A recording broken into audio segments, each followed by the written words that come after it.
कि BJP RSS को ना राष्ट्रगान से मतलब है, ना उसकी भावना से मतलब है, ना जनगण मन से मतलब है, ना सारे जहां से अच्छा हिंदुस्तान हमारा से मतलब है। बीजेपी आरएसएस का मकसद है भारत को जनरल जिया के पाकिस्तान के रास्ते पर ले जाना। असद ओवैसी साहब के तो बड़े अच्छे रिश्ते हैं श्री अमित शाह जी से, उनको अपनी नाराजगी जाहिर कर देना चाहिए था।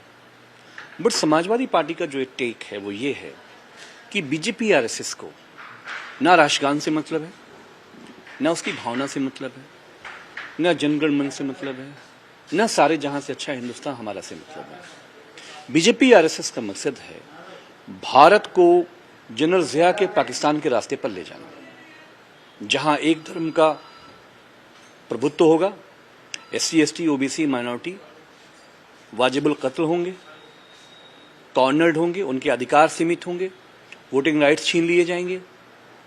जनरल जिया ने पाकिस्तान में क्या किया था? तो भारत में नरेंद्र मोदी के रूप में हम एक नया जनरल जिया देख रहे हैं। एआईएमपीएलबी भी कह रही है कि ये संविधान की मूल भावना के खिलाफ, इसे वापस लिया जाना चाहिए। हमारा सिर्फ ये कहना है कि बीजेपी आरएसएस जब तक ये सरकार नहीं जाएगी, भारत को पाकिस्तान बनाने का जो मिशन है वो कभी भी रोका नहीं जा सकता। और संविधान की जो गरिमा है, हमारा ये मानना है कि भारतीय जनता पार्टी उसको कब मानेगी।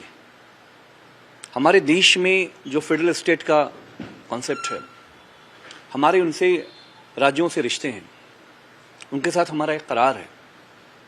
आप पूरे देश को जो एक रंग में रखना चाहते हो, हमारा देश वैसा नहीं है। हम यूनिटी इन डाइवर्सिटी के लोग हैं।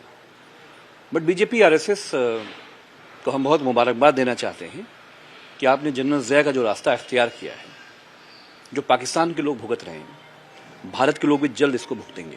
एक सवाल हो रहा है, एनसीआरबी की जो आंकड़े हैं उसमें उत्तर प्रदेश की स्थिति बहुत बेहतर है। राष्ट्रीय औसत से कम अपराध उत्तर प्रदेश में होते हैं। यहाँ का जो आंकड़ा है बहुत कम ठहरता है। महिलाओं के खिलाफ जो घटनाएं घटती हैं उसमें बड़ी तेजी से कमी आई है। नहीं, कल जो रिपोर्ट्स आई हैं, नए आंकड़े जो नेशनल मीडिया में आए हैं, एनसीआरबी के आंकड़ों में क्या कहा गया? महिला सुरक्षा में उत्तर प्रदेश सबसे फिसड्डी राज्य है, क्योंकि आपने महिलाओं की जो शक्ति लाइन थी 1090 उसको बंद कर दिया। अपराध, रेप, अपहरण, बेटियां 6 बजे के बाद योगी आदित्यनाथ की सरकार में सड़क पर नहीं जा सकती। आप हमें बताओ, इतनी बड़ी बड़ी रेप की घटनाएं हुई हैं, सारे रेपिस्ट भारतीय जनता पार्टी से जुड़े हुए हैं, और भारतीय जनता पार्टी आरएसएस तो संरक्षित करती है रेपिस्टों को। तो ये महिला अधिकार के चैंपियन प्रधानमंत्री मोदी जी कितने हैं तो पूरा देश जानता है। लेकिन हम ये देख रहे हैं कि उत्तर प्रदेश का जो आंकड़ा है, इस सरकार के मुंह पे तमाचा है। जो कहते हैं जीरो टॉलरेंस, जो कहते हैं अपराधी बाहर चले गए।